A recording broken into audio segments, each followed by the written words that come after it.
आज का बाइबल का वचन प्रेरित चरित अध्याय 13 वचन 26 से 33 और आज का सुसमाचार सन यूहन्ना के अनुसार अध्याय 14 वचन 1 से 6। प्रेरित चरित अध्याय 13 वचन 26 से 33। भाइयों, इब्राहिम के वंशजों और यहाँ उपस्थित ईश्वर के भक्तों, मुक्ति का यह संदेश हम सबों के पास भेजा गया। यरूशलेम के निवासियों तथा उनके शासकों ने ईसा को नहीं पहचाना।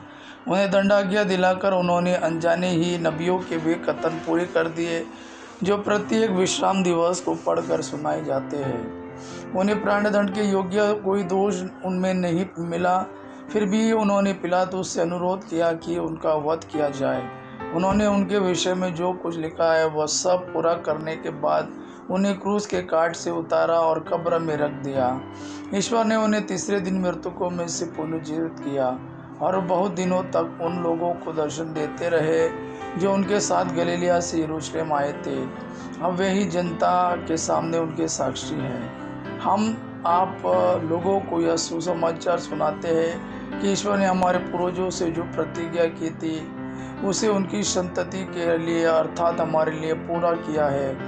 उसने ईसा को पुनर्जीवित किया है, जैसा कि द्वितीय स्तोत्र में लिखा है, तुम मेरे पुत्र हो, आज मैंने तुमको उत्पन्न किया है।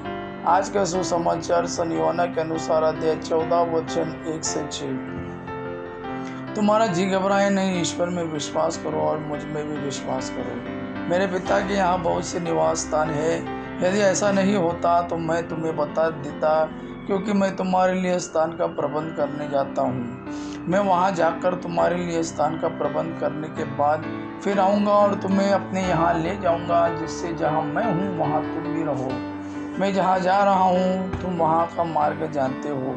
थॉमस ने उनसे कहा, प्रभु, हम यह भी नहीं जानते कि आप कहाँ जा रहे हो, तो वहाँ का मार्ग कैसे जान सकते हैं? ईसा ने उससे कहा, मार्ग, सत्य और जीवन मैं हूँ। मुझसे होकर गए बिना कोई पिता के पास नहीं आ सकता।